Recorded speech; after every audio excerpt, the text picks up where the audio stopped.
My name's Chris, and I'm completely addicted to keeping aquatic animals in fish tanks.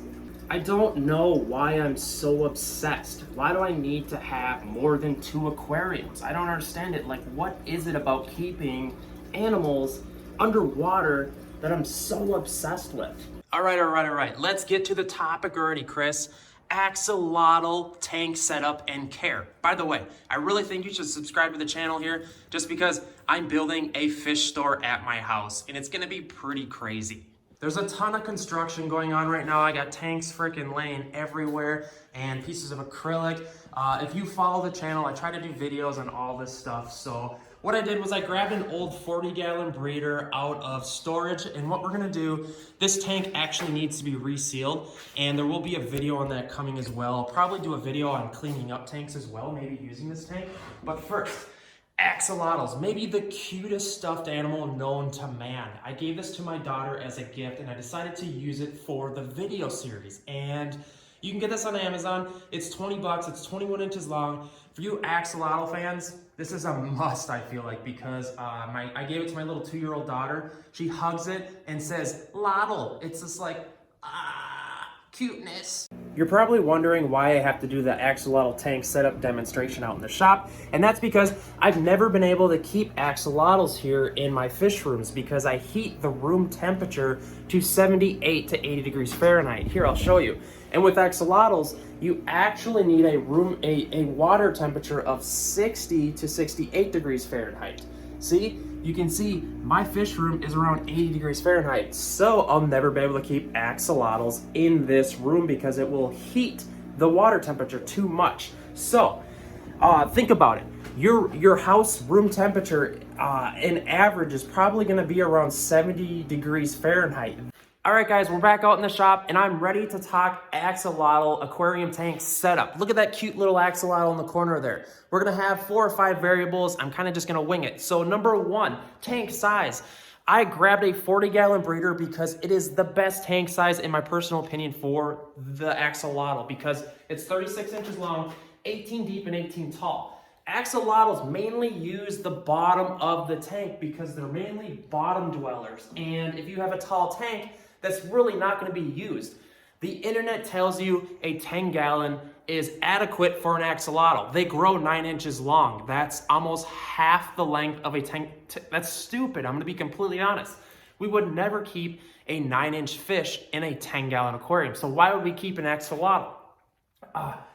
That's variable 1, tank size. Number 2 is substrate. That is kind of like the tank lining. Axolotls, people say that sometimes they eat gravel and it's harmful on their organs.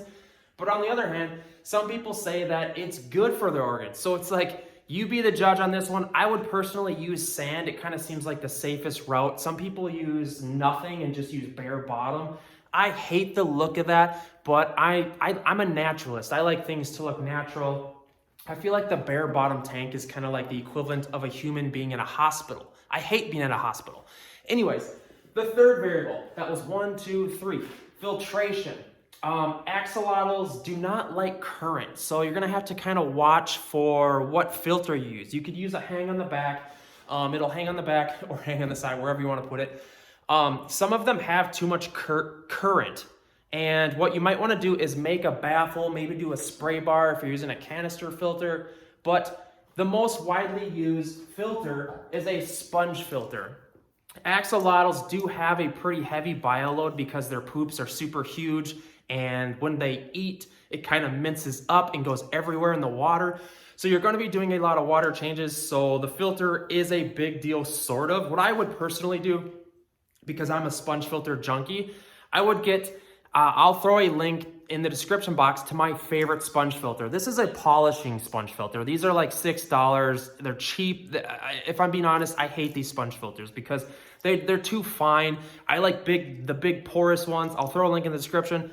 They work amazing. They're gonna have more biological filtration to them if they're more porous. And yeah, moving on. So we covered tank size, tank substrate, filtration, food. I'll do a separate video on food because that's kind of a big deal as far as the feeding in itself. This is kind of just tank setup and care. the biggest variable of all, like I've been talking about. Let me zoom in here a little bit because I'm gonna get serious. Water temperature, guys. On average, you keep your houses and apartments at around 68 degrees Fahrenheit. That's too hot for axolotls. See this axolotl? He's hot. He's too hot. And I see fish stores all the time pushing their limits with keeping axolotls too warm. And what happens is they get sick. They kind of just start to they don't move around at all. They just hold still. I hear about it all the time in the groups. This is a huge deal. It is said that some people claim that if you wrap your aquarium in styrofoam, that it keeps the water colder. I don't know if I believe that. Some people claim, I might believe this one, putting a fan on the edge of the aquarium and blowing air at it to kind of speed up the process of evaporation. I can believe that, but I don't, maybe you're gonna get a degree or two, but I don't believe you're gonna get, summing it all up, you may have to buy an aquarium chiller. And don't freak out because they are expensive, but it might be worth it. Here I am preaching, but it's the biggest reason that has held me back on getting an axolotl. And it's you're just gonna have to do what you can. Maybe put the tank on concrete. A lot of people have done that because when it's closer to the ground, deeper in the earth, it's colder. Concrete's usually cold. That helps a lot. Guys, axolotls are pretty in-depth creatures, and to say the least, a lot of people are afraid to keep them, and that's kind of what's held back. I've kept them in the past, but because I heat my fish rooms, it makes it really difficult to keep axolotls because I would have to have a chiller. Side note, DIY chillers, not the greatest idea. DIY Joey has a pretty cool mini fridge chiller build that he has, but I've heard people say that it uses a lot of electricity and you only get a degree or two drop out of it. So I don't think I'd even do that. And plus you'd have a mini refrigerator sitting next to your aquarium, which is sort of odd unless you live in a dorm and that's your thing. But guys, all the links will be in the description box. Axolotl tank care setup. Let me know what you think. Have you been thinking about an axolotl? This plush axolotl is so cute. It's on Amazon. I'm totally just obsessed with it. My daughter is obsessed with it. It's hilarious.